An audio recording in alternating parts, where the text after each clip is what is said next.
Hello friends, എല്ലാ കൂട്ടുകാർക്കും score railway മലയാളത്തിൻ്റെ നോ യുവർ എക്സാം സീരീസിലേക്ക് സ്വാഗതം. ഇന്ന് ഞാൻ നിങ്ങളെ പരിചയപ്പെടുത്താൻ പോകുന്നത് RRB കണ്ടക്ട് ചെയ്യുന്ന ജൂനിയർ എഞ്ചിനീയർ പരീക്ഷയെക്കുറിച്ചാണ്. അപ്പോൾ എന്തുകൊണ്ടാണ് ജൂനിയർ എഞ്ചിനീയർ പരീക്ഷയെക്കുറിച്ച് നമ്മൾ ഈ സമയത്ത് നോക്കുന്നത്? ഏതാനും ദിവസങ്ങൾക്ക് മുന്നേ എംപ്ലോയ്മെൻറ്റ് ന്യൂസിനകത്തൊരു നോട്ടീസ് വന്നിട്ടുണ്ടായിരുന്നു. RRB കണ്ടക്ട് ചെയ്യുന്ന ജൂനിയർ എഞ്ചിനീയർ പരീക്ഷയുടെ നോട്ടിഫിക്കേഷൻ ഉടനെ വരുമെന്നും അപ്ലിക്കേഷൻ ലിങ്ക് ജൂലൈ മാസം തന്നെ സ്റ്റാർട്ട് ചെയ്യുമെന്നും ഒരു മാസം കാലയളവിനുള്ളിൽ നിങ്ങൾക്ക് അപ്ലിക്കേഷൻ ലിങ്ക് ഓപ്പൺ ആയിരിക്കുമെന്നും ഏകദേശം വേക്കൻസി എത്രയായിരിക്കുമെന്നും ആർക്കൊക്കെ അല്ലെങ്കിൽ എത്ര ഏജുള്ള ആളുകൾക്ക് അപ്ലൈ ചെയ്യാൻ തുടങ്ങിയ കാര്യങ്ങളെല്ലാം തന്നെ ആ നോട്ടീസിനകത്തുണ്ടായിരുന്നു. ഇതിനെപ്പറ്റി ഡീറ്റെയിൽ ആയിട്ടുള്ള ഒരു വീഡിയോ നമ്മുടെ ചാനലിൽ തന്നെ ചെയ്തിട്ടുള്ളതാണ്. നിങ്ങൾ എന്ത് ചെയ്യുക, ആദ്യം ആ വീഡിയോ പോയി നോക്കുക, അതിനുശേഷം ഈ വീഡിയോ കാണാൻ ശ്രമിക്കുക. ഓക്കെ, അപ്പോൾ ഈ ഒരു സാഹചര്യത്തിലാണ് RRB കണ്ടക്ട് ചെയ്യുന്ന ജൂനിയർ എഞ്ചിനീയർ പരീക്ഷയെക്കുറിച്ച് നിങ്ങളെ പരിചയപ്പെടുത്താനായിട്ട് ഞാൻ വന്നിരിക്കുന്നത്. ഇതിന് മുന്നേ RRB എക്സാം കണ്ടക്ട് ചെയ്തത് 2018 2018 നോട്ടിഫിക്കേഷൻ ഇട്ട് 2019 RRB ജൂനിയർ എഞ്ചിനീയർ പരീക്ഷ കണ്ടക്ട് ചെയ്യുന്നത്. അപ്പോൾ ആ സമയത്ത് ഈ വീഡിയോ കാണുന്നതിൽ പലരും നിങ്ങൾ 10th പഠിച്ചുകൊണ്ടിരിക്കുന്നവരായിരിക്കാം, അല്ലെങ്കിൽ +2 കഴിഞ്ഞവരായിരിക്കും, ചിലപ്പോൾ ഡിപ്ലോമ ചെയ്തുകൊണ്ടിരിക്കുന്നവരായിരിക്കാം. ഭൂരിപക്ഷം പേരും ചിലപ്പോൾ ആ എക്സാമിനെ പറ്റി കേട്ടിട്ട് പോലും ഉണ്ടായിരിക്കില്ല. അപ്പോൾ നിങ്ങളുടെ ക്വാളിഫിക്കേഷൻ അനുസരിച്ച്, നിങ്ങളുടെ ക്വാളിഫിക്കേഷനെ പറ്റിയൊക്കെ നമ്മൾ ഡീറ്റെയിൽ ആയിട്ട് ഈ വീഡിയോയിൽ പറയുന്നുണ്ടായിരിക്കും. നിങ്ങൾ എന്ത് ചെയ്യുക, ഈ അവസരം മനസ്സിലാക്കി ഈ ഓപ്പർച്യൂണിറ്റി മാക്സിമം യൂട്ടിലൈസ് ചെയ്യാനായിട്ട് ശ്രമിക്കുക. അപ്പോൾ എന്താണ് ഈ സെഷൻ്റെ ഹൈലൈറ്റ്സ് എന്ന് പറയുന്നത്? നമ്മൾ അവസരങ്ങളെ പറ്റിയിട്ട് ആദ്യം നോക്കും. RRB ജൂനിയർ എഞ്ചിനീയറിൻ്റെ പുതിയ നോട്ടിഫിക്കേഷൻ വരുമ്പോൾ നിങ്ങളുടെ മുന്നിൽ തെളിഞ്ഞു വരുന്ന അവസരങ്ങൾ എന്തൊക്കെയാണെന്നുള്ളത് നമ്മൾ ആദ്യം ഒന്ന് മനസ്സിലാക്കും. പിന്നീട് ആർക്കൊക്കെയാണ് ഈ എക്സാം അപ്ലൈ ചെയ്യാൻ പറ്റുക, എന്താണ് നിങ്ങളുടെ എലിജിബിലിറ്റി ക്രൈറ്റീരിയ, അതിനെപ്പറ്റി നമ്മൾ ഡീറ്റെയിൽ ആയിട്ട് നോക്കും. സാലറി എത്രയായിരിക്കും എന്നുള്ളതിനെ പറ്റി മനസ്സിലാക്കും. വേക്കൻസി എത്ര ഉണ്ടായിരിക്കും എന്നുള്ളതിനെ പറ്റി നമ്മൾ മനസ്സിലാക്കും.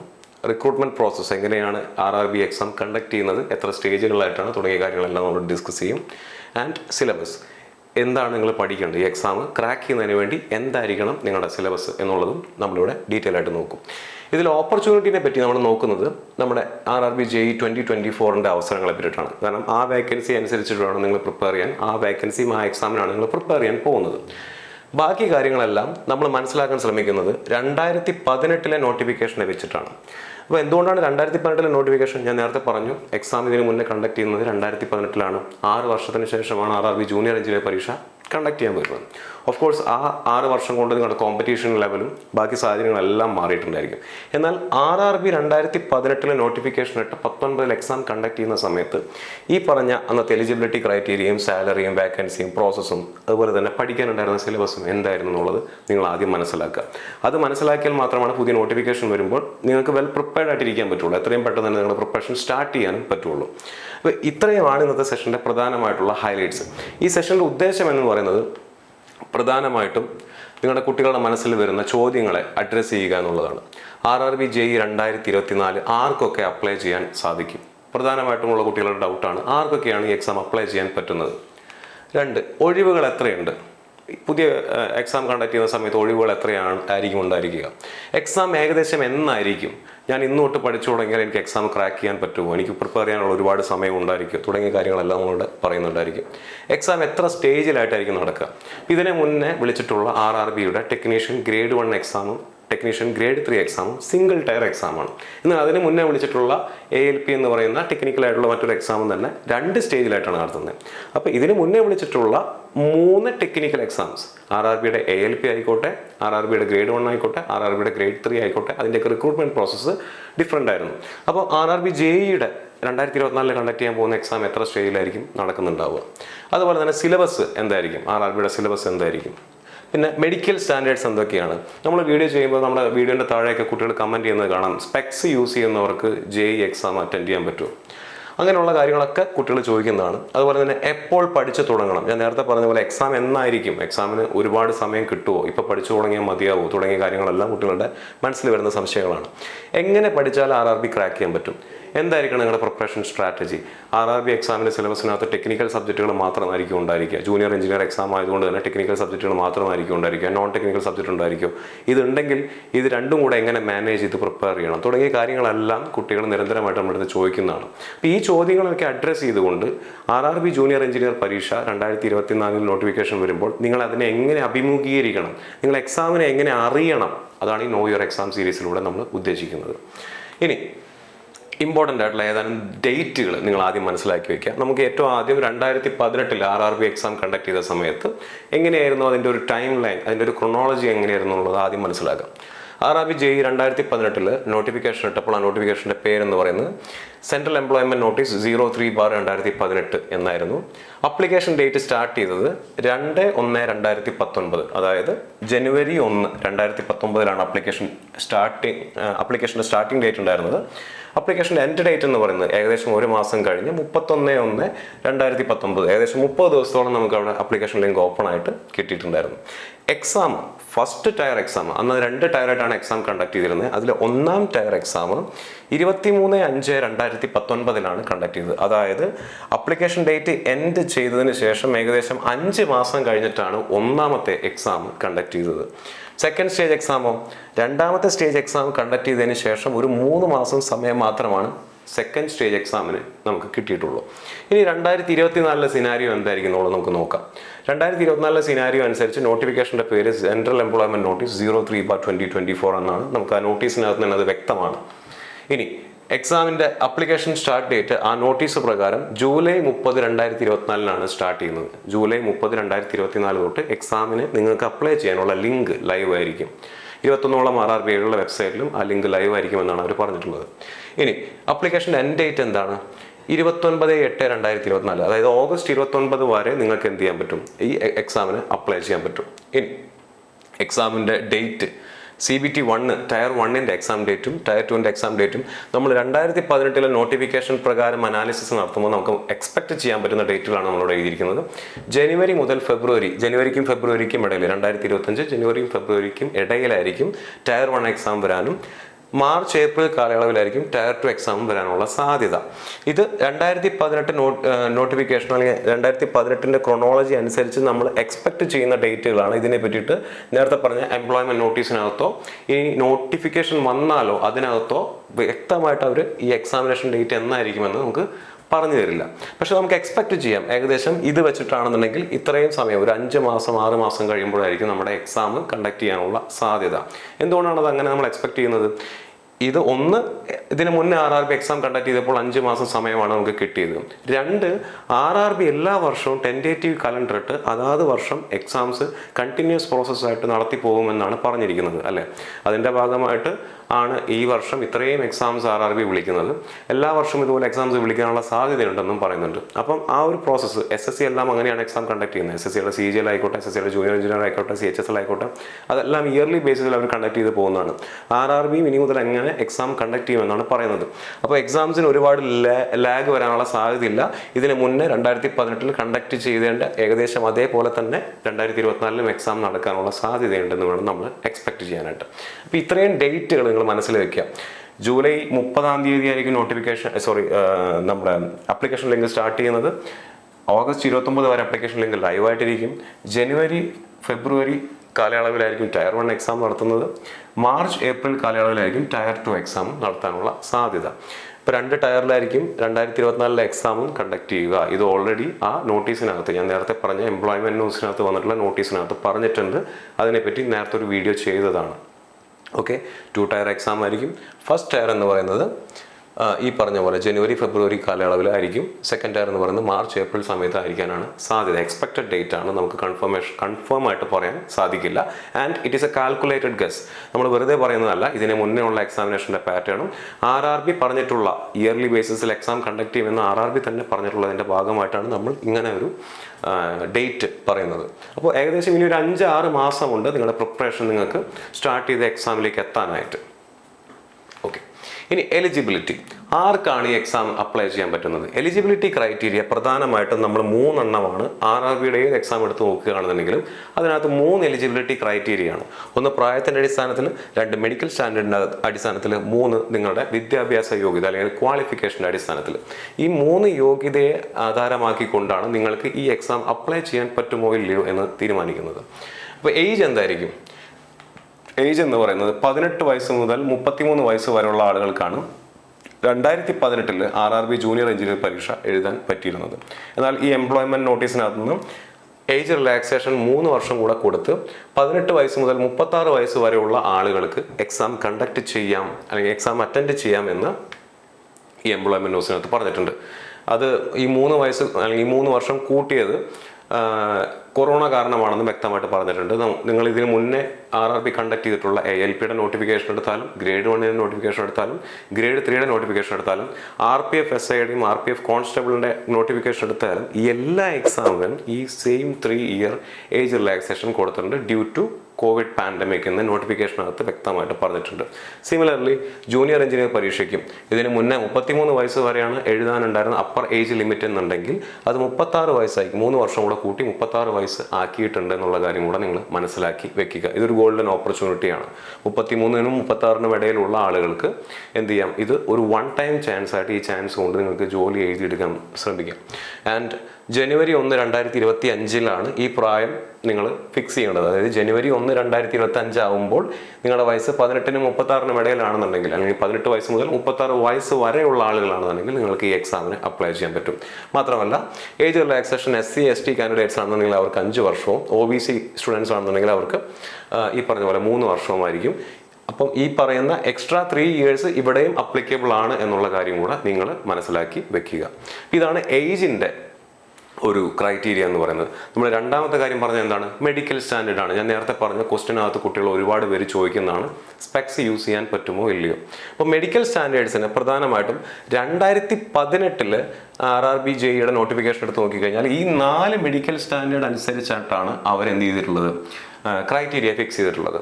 RRB ജൂനിയർ എഞ്ചിനീയറിൻ്റെ നോട്ടിഫിക്കേഷൻ 2018 എടുത്ത് നോക്കിക്കഴിഞ്ഞ് കഴിഞ്ഞാൽ അതിൽ 7ഓളം ട്രേഡുകളിലായിട്ട് ഏകദേശം 69ഓളം പോസ്റ്റുകളിലേക്കായിട്ടാണ് എക്സാം കണ്ടക്ട് ചെയ്തിട്ടുള്ളത്. ഞാൻ ഒരിക്കൽ കൂടി പറയാം. RRB ജൂനിയർ എഞ്ചിനീയർ 2018 ഞാൻ നേരത്തെ പറഞ്ഞ സെൻട്രൽ എംപ്ലോയ്മെൻറ്റ് നോട്ടീസ് 03/2018 നോട്ടിഫിക്കേഷൻ നിങ്ങൾ നെറ്റിൽ ഡൗൺലോഡ് ചെയ്ത് നോക്കുകയാണെന്നുണ്ടെങ്കിൽ 7 ട്രേഡുകളിലേക്കായിട്ട് 69 പോസ്റ്റിലേക്കായിട്ടാണ് എക്സാം കണ്ടക്ട് ചെയ്തിട്ടുള്ളത്. അപ്പോൾ ഈ 69 പോസ്റ്റിനും ഡിഫറെൻറ്റ് മെഡിക്കൽ സ്റ്റാൻഡേർഡ്സ് ആണ്. ഓരോ പോസ്റ്റിനും അതിൻ്റെ എലിജിബിലിറ്റി ക്രൈറ്റീരിയ മാറിക്കൊണ്ടിരിക്കും. ഞാൻ നേരത്തെ പറഞ്ഞ ഈ എലിജിബിലിറ്റി ക്രൈറ്റീരിയക്കകത്ത് ഏജ് എന്ന് പറയുന്നത് ഒരു കോമൺ ആയിട്ട് ഫിക്സ് ചെയ്ത് വെക്കും. ഈ പറഞ്ഞ 69 പോസ്റ്റിലേക്കും ഒരു കോമൺ ഏജ് ആയിരിക്കും. നേരത്തെ പറഞ്ഞ 18 വയസ്സിനും 33 വയസ്സിനും ഇടയിലുള്ള ആളുകൾക്ക് എന്ത് ചെയ്യാൻ പറ്റും, ഈ പറയുന്ന എക്സാംസ് ഈ 69 പോസ്റ്റുകളിലേക്കും എഴുതാൻ പറ്റും. പക്ഷെ മെഡിക്കൽ സ്റ്റാൻഡേർഡ് എല്ലാ പോസ്റ്റിലേക്കും സിമിലർ ആണെന്നില്ല. ആ മെഡിക്കൽ സ്റ്റാൻഡേർഡ് ആണ് ഇവിടെ എഴുതിയിരിക്കുന്നത്. A3, B1, B2, C1 69 പോസ്റ്റിലേക്കും different medical standards ആണ്. ഇനി എന്താണ് A3, B1, B2, C1 എന്ന് പറയുന്നത്? അത് ആ നോട്ടിഫിക്കേഷനകത്ത് തന്നെ കൊടുത്തിട്ടുണ്ട്. നോട്ടിഫിക്കേഷൻ നോക്കി നിങ്ങൾക്ക് കാണാൻ പറ്റും A3, B1, B2, C1 എന്ന് പറയുന്ന മെഡിക്കൽ സ്റ്റാൻഡേർഡ്സ് എന്താണെന്നുള്ളത്. ആൻഡ് ഇതിനകത്ത് അവർ വിഷൻ സ്റ്റാൻഡേർഡ്സിനകത്ത് വ്യക്തമായിട്ട് പറയുന്നുണ്ട്, വിത്ത് ഓർ വിത്തൗട്ട് ഗ്ലാസ് നിങ്ങൾക്ക് സ്പെക്സ് യൂസ് ചെയ്യാം, അല്ലെങ്കിൽ യൂസ് ചെയ്യാത്തവരാണെന്നുണ്ടെങ്കിലും നിങ്ങളുടെ വിഷൻ 6/9 ആണെന്നുണ്ടെങ്കിൽ നിങ്ങൾ A3 സ്റ്റാൻഡേർഡിനകത്ത് വരികയാണ്. നിങ്ങൾ physically fit in all other aspects, എല്ലാ കാര്യങ്ങളിലും നിങ്ങൾ ഫിസിക്കലി ഫിറ്റ് ആണെന്നുണ്ടെങ്കിൽ നിങ്ങളുടെ പവർ ഐസൈറ്റ് എന്ന് പറയുന്നത് 6/9 ആണ്, with or without glass. Specs use ചെയ്തുകൊണ്ടോ യൂസ് ചെയ്യാതെയോ നിങ്ങളുടെ പവർ വിഷൻ സ്റ്റാൻഡേർഡ് 6/9 ആണെന്നുണ്ടെങ്കിൽ നിങ്ങൾ ഏത് സ്റ്റാൻഡേർഡിൽ വരുന്നതാണ്? A3 വരുന്നതാണ്. മറ്റ് കണ്ടീഷൻസ് കൂടെ അവർ പറയുന്നുണ്ട്. നിങ്ങൾ colour vision, binocular vision, night vision, mesopic vision ഇതെല്ലാം നിങ്ങൾ പാസ്സായിരിക്കണം. സ്റ്റിൽ നിങ്ങൾ സ്പെക്സ് യൂസ് ചെയ്യുന്ന സമയത്ത് നിങ്ങളുടെ vision 6/9 with or without glass ആണെന്നുണ്ടെങ്കിൽ, സ്പെക്സ് യൂസ് ചെയ്തുകൊണ്ടോ യൂസ് ചെയ്യാതെയോ നിങ്ങളുടെ വിഷൻ 6/9 ആണെന്നുണ്ടെങ്കിൽ നിങ്ങൾ A3 വരുന്നതാണ്. അതുപോലെ ഓരോ മെഡിക്കൽ സ്റ്റാൻഡേർഡിനും വ്യക്തമായിട്ടുള്ള ഒരു ക്രൈറ്റീരിയ പറഞ്ഞിട്ടുണ്ട്. ആൻഡ് സ്പെക്സ് യൂസ് ചെയ്യുന്ന ആളുകൾക്ക് അവരുടെ പവറും അവിടെ എഴുതിയിട്ടുണ്ട്. 2D 4D എല്ലാ കാര്യങ്ങളും ഡീറ്റെയിൽ ആയിട്ട് അവർ പറയുന്നുണ്ട്. അപ്പം നിങ്ങൾക്ക് സ്പെക്സ് യൂസ് ചെയ്യുന്നവരാണെന്നുണ്ടെങ്കിൽ കൂടി നിങ്ങളുടെ പവർ എത്രയാണെന്ന് നോക്കുക. ആ പവർ വെച്ചിട്ട് നിങ്ങളുടെ മെഡിക്കൽ സ്റ്റാൻഡേർഡ് എത്രയാണെന്ന് നോക്കുക. നോട്ടിഫിക്കേഷൻ വരുമ്പോൾ ആ മെഡിക്കൽ സ്റ്റാൻഡേർഡിന് നിങ്ങൾക്ക് അപ്ലൈ ചെയ്യാൻ പറ്റുന്ന പോസ്റ്റുകൾ എത്രയാണെന്ന് നോക്കുക. നിങ്ങൾ എന്ത് ചെയ്യുക, ആ പോസ്റ്റുകൾ വേണം അപ്ലൈ ചെയ്യാനായിട്ട്. അപ്പോൾ ആ കാര്യം ക്ലിയർ ആയി കാണുമെന്ന് വിശ്വസിക്കുന്നു. അപ്പോൾ ഇതാണ് മെഡിക്കൽ സ്റ്റാൻഡേർഡിൻ്റെ കാര്യം. ഏജ് നമ്മൾ ഓൾറെഡി പറഞ്ഞു, 18 വയസ്സ് തൊട്ട് 36 വയസ്സ് വരെയാണ് മെഡിക്കൽ സ്റ്റാൻഡേർഡ്സ്. ഇത്രയും മെഡിക്കൽ സ്റ്റാൻഡേർഡ്സ് ആണ്. ഇതിന് മുന്നേ 2018 എക്സാം കണ്ടക്ട് ചെയ്ത സമയത്ത് 7 ട്രേഡുകളിൽ നിന്നും 69 പോസ്റ്റിലേക്ക് എക്സാം റിക്രൂട്ട്മെന്റ് നടത്തിയപ്പോൾ RRB പുറത്തുവിട്ടിട്ടുള്ള മെഡിക്കൽ സ്റ്റാൻഡേർഡ്സ്. ആൻഡ് അതിൽ സ്പെക്സ് യൂസ് ചെയ്യാമെന്നും എഴുതിയിട്ടുണ്ട്. അൺലെസ് എങ്ങനെയാണെങ്കിൽ നിങ്ങളുടെ പവർ ഈ പറയുന്ന 2 ഡയോപ്റ്ററിന് മുകളിലോ എക്സീഡ് ചെയ്യുന്നില്ല എന്നുണ്ടെങ്കിൽ നിങ്ങൾ A3-കകത്തായിരിക്കും. കറസ്പോണ്ടിങ്ങിലെ ഓരോ സ്റ്റാൻഡേർഡിനും അതിൻ്റേതായിട്ടുള്ള പവർ എത്രയെന്നുള്ള അവർ ഡീറ്റെയിൽ ആയിട്ട് പറഞ്ഞിട്ടുണ്ട്. ഇനി ക്വാളിഫിക്കേഷനകത്ത് 3 ഇയർ ഡിപ്ലോമ ഇൻ എഞ്ചിനീയറിംഗ്. നിങ്ങൾ ഡിപ്ലോമ ഉള്ള ആളുകളാണെന്നുണ്ടെങ്കിൽ നിങ്ങൾക്ക് എന്ത് ചെയ്യാൻ പറ്റും? RRB ജൂനിയർ എഞ്ചിനീയർ പരീക്ഷ എഴുതാം. അല്ലെങ്കിൽ ബിടെക് ഉള്ള ആളുകളാണെന്നുണ്ടെങ്കിൽ നിങ്ങൾക്ക് എന്ത് ചെയ്യാൻ പറ്റും, RRB ജൂനിയർ എഞ്ചിനീയർ പരീക്ഷ എഴുതാം. ഏതൊക്കെ ട്രേഡിനകത്ത് as per RRB junior engineer notification 2018 പ്രകാരം ഞാൻ നേരത്തെ പറഞ്ഞു 7 ട്രേഡുകളാണെന്ന്. ഏതൊക്കെയാണത്? 1 civil and allied engineering, 2 electrical and allied engineering, 3 electronics and allied engineering, 4 mechanical and allied engineering, 5 printing technology. ഇത്രയും എഞ്ചിനീയറിംഗ് പോസ്റ്റിലേക്ക്, എഞ്ചിനീയറിംഗ് ട്രേഡുകളിലേക്ക് നിങ്ങൾക്ക് എന്ത് ചെയ്യാം, ഈ എക്സാം അറ്റൻഡ് ചെയ്യാൻ പറ്റും. ഇതിന് പുറമേ വരുന്നതാണ് കമ്പ്യൂട്ടർ സയൻസ് ആൻഡ് ഇൻഫർമേഷൻ ടെക്നോളജിയും 7 കെമിക്കൽ ആൻഡ് മെറ്റലർജിക്കൽ അസിസ്റ്റന്റ് എന്ന് പറയുന്നത്. ഇത് രണ്ടും BSc കമ്പ്യൂട്ടർ സയൻസുകാർക്കും അതുപോലെ തന്നെ BSc കെമിസ്ട്രിയും BSc ഫിസിക്സും ഉള്ള ആളുകൾക്കും അറ്റൻഡ് ചെയ്യാൻ പറ്റുന്നതാണ്. ബാക്കിയെല്ലാം തന്നെ ഡിപ്ലോമയോ ബിടെക്കോ ഉള്ള ആളുകൾക്ക് അപ്ലൈ ചെയ്യാൻ പറ്റുന്നതാണ് ഈ 5 ട്രേഡുകൾ. ഇനി എന്താണ് സിവിൽ ആൻഡ് അലൈഡ്? ഈ അലൈഡ് എഞ്ചിനീയറിംഗ് എന്ന് പറയുമ്പോൾ അതിനകത്ത് എന്തെല്ലാമാണ് ഉൾപ്പെടുന്നത്? അതും കുട്ടികൾ ചോദിക്കുന്നതാണ്. സാർ ഞാൻ മെക്കാനിക്കൽ പഠിച്ചാണ്, എനിക്ക് ഓട്ടോമൊബൈൽ എഞ്ചിനീയറിംഗ് പഠിച്ചാണ്, എനിക്ക് ജൂനിയർ എഞ്ചിനീയർ അപ്ലൈ ചെയ്യാൻ പറ്റുമോ? അപ്പോൾ അവിടെ നോക്കി നിങ്ങൾക്ക് കാണാൻ പറ്റും മെക്കാനിക്കൽ ആൻഡ് അലൈഡ് എഞ്ചിനീയറിംഗിനകത്ത് വരുന്നതാണ് ഓട്ടോമൊബൈൽ എഞ്ചിനീയറിംഗ്. അത് എഡ്യൂക്കേഷണൽ ക്വാളിഫിക്കേഷനാണ്. അപ്പോൾ നിങ്ങൾക്ക് മെക്കാനിക്കൽ ആൻഡ് അലൈഡ് എഞ്ചിനീയറിംഗിൻ്റെ കീഴിൽ നിങ്ങൾക്ക് അപ്ലൈ ചെയ്യാൻ പറ്റുന്ന ഏതൊക്കെ ഡിഗ്രീസ് ആണെന്നുള്ളത് ഇവിടെ വ്യക്തമായിട്ട് എഴുതിയിട്ടുണ്ട്. മെക്കാനിക്കൽ പറ്റും, പ്രൊഡക്ഷൻ പറ്റും, ഓട്ടോമൊബൈൽ പറ്റും, മാനുഫാക്ചറിങ് പറ്റും, മെക്കട്രോണിക്സ് പറ്റും, ഇൻഡസ്ട്രിയൽ എഞ്ചിനീയറിംഗ് പറ്റും, മെഷീനിങ് എഞ്ചിനീയറിംഗ് പറ്റും. ഈ കൊടുത്തുള്ള ഇത്രയും ട്രേഡുകൾ ഇതിലാണ് നിങ്ങളുടെ എഡ്യൂക്കേഷൻ ക്വാളിഫിക്കേഷൻ എന്നുണ്ടെങ്കിൽ നിങ്ങൾക്ക് മെക്കാനിക്കൽ ആൻഡ് അലൈഡ് എഞ്ചിനീയറിംഗിൻ്റെ കീഴിൽ അപ്ലൈ ചെയ്യാൻ പറ്റുന്ന പോസ്റ്റുകളിലേക്ക് JEE അപ്ലൈ ചെയ്യാൻ നിങ്ങൾക്കും പറ്റുന്നതായിരിക്കും. ഇലക്ട്രോണിക്സ് ആണെന്നുണ്ടെങ്കിൽ അതിനകത്ത് വ്യക്തമായിട്ട് കൊടുത്തിട്ടുണ്ട്. ഇലക്ട്രോണിക്സ് ആൻഡ് അലൈഡ് എഞ്ചിനീയറിംഗിനകത്ത് കമ്പ്യൂട്ടർ സയൻസ് ആൻഡ് എഞ്ചിനീയറിംഗ് കിടപ്പുണ്ട്. കമ്പ്യൂട്ടർ സയൻസ് ആൻഡ് എഞ്ചിനീയറിംഗ് ഉള്ള ആളുകൾക്ക് ഇലക്ട്രോണിക്സ് ആൻഡ് അലൈഡ് എഞ്ചിനീയറിംഗിൻ്റെ കീഴിലും എന്ത് ചെയ്യാൻ പറ്റും, അപ്ലൈ ചെയ്യാൻ പറ്റും. ഇനി സിവിൽ ആൻഡ് അലൈഡ് എഞ്ചിനീയറിംഗ് ആണെന്നുണ്ടെങ്കിൽ അതും ഡീറ്റെയിൽ ആയിട്ട് കൊടുത്തിട്ടുണ്ട്. ഇലക്ട്രിക്കൽ ആൻഡ് അലൈഡ് എഞ്ചിനീയറിംഗ് ആണെങ്കിൽ അതും ഡീറ്റെയിൽ ആയിട്ട് കൊടുത്തിട്ടുണ്ട്. പ്രിന്റിംഗ് ടെക്നോളജി ആണെന്നുണ്ടെങ്കിൽ അതിനെപ്പറ്റിയും കൊടുത്തിട്ടുണ്ട്. ഇത്രയാണ് നിങ്ങളെ എന്താ പറയുന്നത് എലിജിബിലിറ്റി എന്ന് പറയുന്നത്. നമ്മൾ ഏജ് കണ്ടു, മെഡിക്കൽ സ്റ്റാൻഡേർഡ് കണ്ടു, ക്വാളിഫിക്കേഷൻ കണ്ടു. ഇനി സാലറി എത്രയായിരിക്കും? അപ്പോൾ നിങ്ങൾക്കറിയാം ജൂനിയർ എഞ്ചിനീയർ പോസ്റ്റ് എന്ന് പറഞ്ഞു കഴിഞ്ഞാൽ നിങ്ങൾ ഡിപ്ലോമ ഹോൾഡർ ആണെന്നുണ്ടെങ്കിൽ നിങ്ങൾക്ക് ഡയറക്റ്റ് എൻട്രിയിലുള്ള ഏറ്റവും കിടിലൻ പോസ്റ്റാണ്. കാരണം ലെവൽ 6 പോസ്റ്റാണ്, ഗ്രൂപ്പ് B സർവീസാണ്. അപ്പോൾ നിങ്ങളുടെ ബേസിക് പേ എന്ന് പറയുന്നത് 35,400 ആണ്.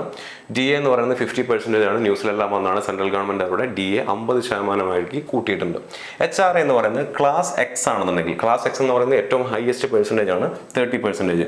ഇതിന് താഴെ Y ഉണ്ട്, Z ഉണ്ട്. അപ്പോൾ അതനുസരിച്ച് എന്ത് ചെയ്യും, നിങ്ങളുടെ HRAയുടെ ഈ പറയുന്ന പെർസെൻറ്റേജും കുറയും. 30% എന്നുള്ള 20% ആവും, 10% ആവും. പക്ഷേ HRA മാക്സിമം ഇട്ട് കഴിയുകയാണെന്നുണ്ടെങ്കിൽ നിങ്ങൾക്ക് കിട്ടാൻ പോകുന്ന ഗ്രോസ് സാലറി എന്ന് പറയുന്നത് 69,120 ആണ്. അപ്പോൾ ഇത്രയുമാണ് നിങ്ങളുടെ സാലറി എന്ന് പറയുന്നത്. ഒരു ഡിപ്ലോമ ഹോൾഡർ അയാൾക്ക് കയറാൻ പറ്റുന്ന ഡയറക്റ്റ് എൻട്രി ലെവലിലെ ഏറ്റവും കിടിലൻ പോസ്റ്റുമാണ്, നല്ല സാലറി ഉള്ള ഒരു ജോബുമാണ്. അപ്പോൾ ഈ അവസരം നിങ്ങൾ മനസ്സിലാക്കിക്കൊണ്ട് വേണം ഈ എക്സാമിന് പ്രിപ്പയർ ചെയ്യാനായിട്ട്. ഇനി വേക്കൻസീസ് എന്താണ്? ഇത് 2018 നോട്ടിഫിക്കേഷൻ പ്രകാരം 2018 എക്സാം കണ്ടക്ട് ചെയ്യുന്ന സമയത്ത് ടോട്ടൽ വേക്കൻസീസ് ആണ് 13,487. ഞാൻ നേരത്തെ പറഞ്ഞ എംപ്ലോയ്മെൻറ്റ് ന്യൂസിനകത്ത് 2024 നോട്ടിഫിക്കേഷനിൽ വരാൻ ഉള്ള വേക്കൻസീസ് എത്രയാണെന്ന് കൊടുത്തിട്ടുണ്ട്. കഴിഞ്ഞ വട്ടം എക്സാം കണ്ടക്ട് ചെയ്തപ്പോൾ 13,487 വേക്കൻസീസ് ഉണ്ടായിരുന്നു. ഈ വർഷം എക്സാം കണ്ടക്ട് ചെയ്യുമ്പോൾ 7,934, അതായത് ഓൾമോസ്റ്റ് 8,000-ഓളം വേക്കൻസീസ് ആണ് വരുന്നത്. ഇവിടെ ഒരു കാര്യം കൂടെ നിങ്ങൾ മനസ്സിലാക്കി വെക്കേണ്ടത്, ALPയുടെ 2024 നോട്ടിഫിക്കേഷൻ വന്നപ്പോൾ അതിനകത്ത് ആകെ എത്ര വേക്കൻസി ഉണ്ടായിരുന്നുള്ളൂ? ഏകദേശം 6,000 വേക്കൻസി, 6,000 വേക്കൻസിക്ക് താഴെ മാത്രമേ ഉണ്ടായിരുന്നുള്ളൂ. വളരെ കുറച്ച് വേക്കൻസീസ് ആണെന്ന് പറഞ്ഞ് കുട്ടികളെല്ലാവരും ബഹളം ഉണ്ടാക്കി. ഏതാനും മാസങ്ങൾ കഴിഞ്ഞപ്പോൾ എന്ത് ചെയ്തു, ALPയുടെ വേക്കൻസി എൻഹാൻസ് ചെയ്ത് 18,000 വേക്കൻസി ആയിട്ട് കൂടി. അപ്പോൾ വേക്കൻസി കുറവാണെന്ന് പറഞ്ഞിട്ട് അപ്ലൈ ചെയ്യാതിരുന്നവർക്കെല്ലാം ആ അവസരം നഷ്ടമായി. ഈ സെയിം സിനാരിയോ ജൂനിയർ എഞ്ചിനീയർ പരീക്ഷയ്ക്കും RRB വിളിക്കുന്ന ഓരോ പരീക്ഷയ്ക്കും ഈ സെയിം സിനാരിയോ വരാനുള്ള സാധ്യതയുണ്ട്.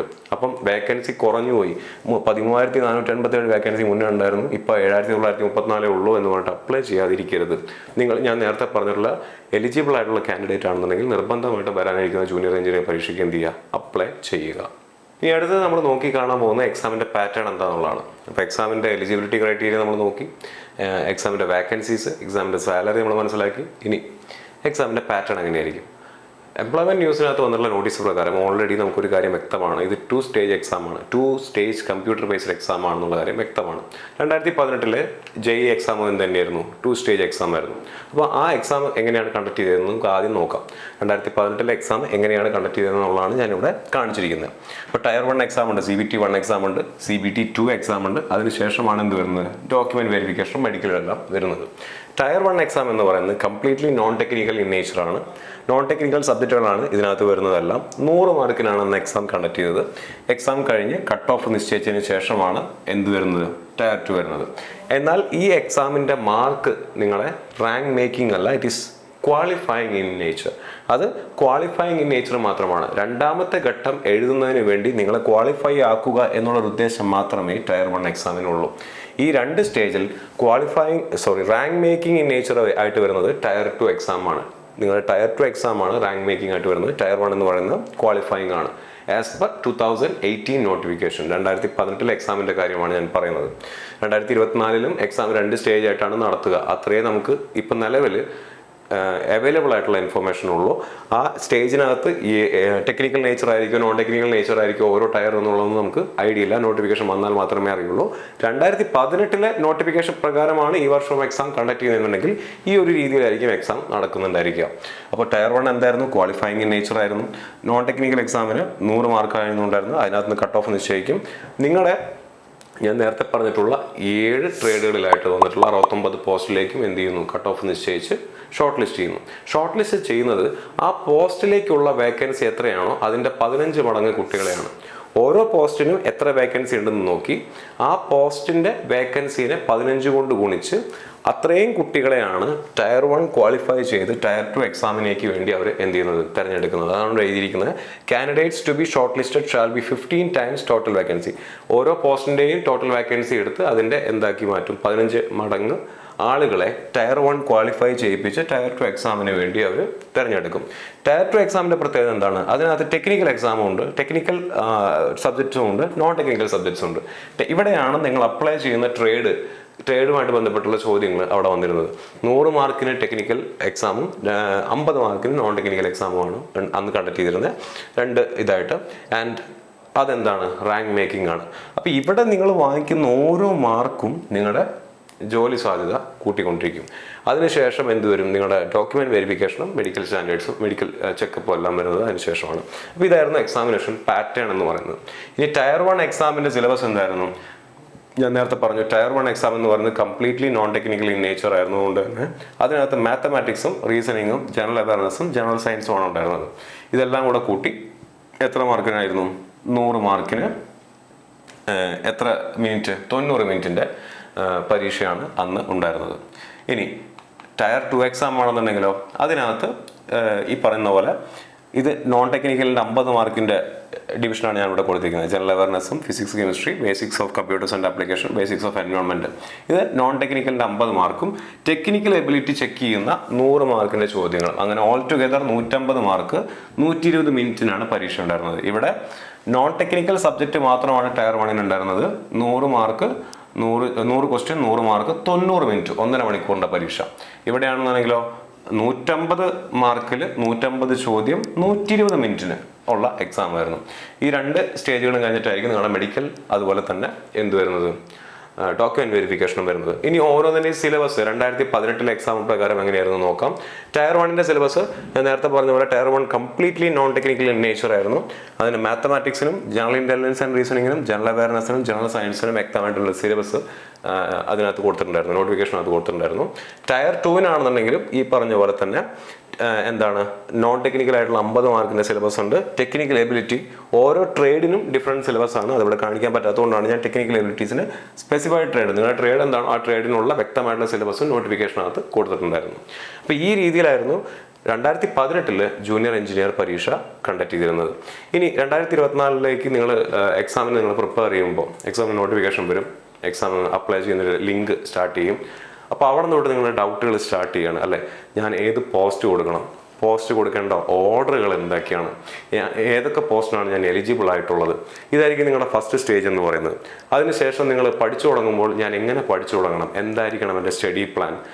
നോട്ടിഫിക്കേഷൻ വന്നു കഴിഞ്ഞാൽ ടെക്നിക്കൽ സബ്ജക്റ്റിൻ്റെ സിലബസ് ഉണ്ടായിരിക്കും, നോൺ ടെക്നിക്കൽ സബ്ജക്റ്റിൻ്റെ സിലബസും ഉണ്ടായിരിക്കും. ഇതെങ്ങനെ പഠിക്കണം, 2 സബ്ജക്റ്റുകളും കൂടി ഒരുമിച്ചാണോ പഠിക്കേണ്ടത്, അതിനുള്ള സമയം ഉണ്ടായിരിക്കുമോ, ഞാനൊരു ദിവസത്തിൽ എത്രത്തോളം സമയം ഓരോ സബ്ജക്റ്റിന് വേണ്ടി അല്ലെങ്കിൽ ഓരോ വിഷയത്തിന് വേണ്ടി മാറ്റി വയ്ക്കണം, അതുപോലെ തന്നെ എങ്ങനെയായിരിക്കും നിങ്ങൾ അപ്ലൈ ചെയ്യേണ്ടത്, എങ്ങനെയായിരിക്കും നിങ്ങൾ പ്രിപ്പയർ ചെയ്യേണ്ടത്, ഓരോ സബ്ജക്റ്റും നിങ്ങൾ എങ്ങനെ പഠിക്കണം അല്ലേ. ഇപ്പം ഇതിനകത്ത് തന്നെ ജനറൽ അവയർനെസ്സിനകത്ത് തന്നെ നോക്കി കഴിഞ്ഞാൽ നിങ്ങൾക്ക് കാണാൻ പറ്റും. ഇതിനകത്ത് ഇന്ത്യൻ പോളിറ്റി ഉണ്ട്, ഇന്ത്യൻ എക്കോണമി ഉണ്ട്, അതുപോലെ തന്നെ മറ്റു വിഷയങ്ങളുണ്ട്, ഇന്ത്യൻ ജോഗ്രഫി ഉണ്ട്, ഫിസിക്സും കെമിസ്ട്രി രണ്ടും ഇൻഡിവിജ്വൽ ആയിട്ടുള്ള 2 സബ്ജക്റ്റുകളാണ്. ഇനി ഇവിടെ കാണുന്ന ഈ basics of computer and application, അതിനകത്തും ഈ പറഞ്ഞ പോലെ ഡിഫറെൻറ്റ് സബ്ജക്റ്റുകൾ വരുന്നുണ്ട്. എൻവയോൺമെൻറ്റിനകത്തും ഡിഫറെൻറ്റ് ടോപ്പിക്സ് വരുന്നുണ്ട്. അപ്പം ഓരോ സബ്ജക്റ്റും എങ്ങനെ മനസ്സിലാക്കണം, അതിന് വേണ്ടിയിട്ട് നമ്മൾ നോ യുവർ സബ്ജക്റ്റിൻ്റെ സീരീസ് വരുന്നുണ്ടായിരിക്കും. അത് ടെക്നിക്കൽ ടെക്നിക്കൽ സബ്ജക്റ്റിനും നമ്മൾ ഈ പറഞ്ഞ പോലെ സബ്ജക്റ്റുകൾ നിങ്ങളെ പരിചയപ്പെടുത്തുന്നുണ്ടായിരിക്കും. അതുപോലെ തന്നെ നോൺ ടെക്നിക്കൽ സബ്ജക്റ്റുകളും നിങ്ങളെ ഓരോ സബ്ജക്റ്റ് എടുത്ത് വെച്ച് നമ്മൾ പരിചയപ്പെടുത്തുന്നുണ്ടായിരിക്കും. ഇനി അതുപോലെ തന്നെ ആപ്ലിക്കേഷൻ ലിങ്ക് ഓപ്പൺ ആയി കഴിഞ്ഞാൽ എക്സാമിനെ എങ്ങനെ അപ്ലൈ ചെയ്യണം തുടങ്ങിയ കാര്യങ്ങൾ, ഇവിടെ നിന്ന് അങ്ങോട്ടുള്ള നിങ്ങളുടെ സ്റ്റഡി പ്ലാൻ എങ്ങനെയായിരിക്കും തുടങ്ങിയ ഒരുപാട് അപ്ഡേറ്റ്സ് ജൂനിയർ എഞ്ചിനീയർ എക്സാമുമായിട്ട് തുടർന്നുള്ള ദിവസങ്ങളിൽ നമ്മൾ നിങ്ങൾക്ക് പ്രൊവൈഡ് ചെയ്യുന്നുണ്ടായിരിക്കും. അപ്പോൾ നിങ്ങൾ എല്ലാ വീഡിയോസും കാണുക, ഉടനെ തന്നെ പഠനം തുടങ്ങുക. എല്ലാവർക്കും ജൂനിയർ എഞ്ചിനീയർ എക്സാം ക്രാക്ക് ചെയ്യാൻ പറ്റട്ടെ എന്ന് ആശംസിച്ചുകൊണ്ട് നിർത്തുന്നു.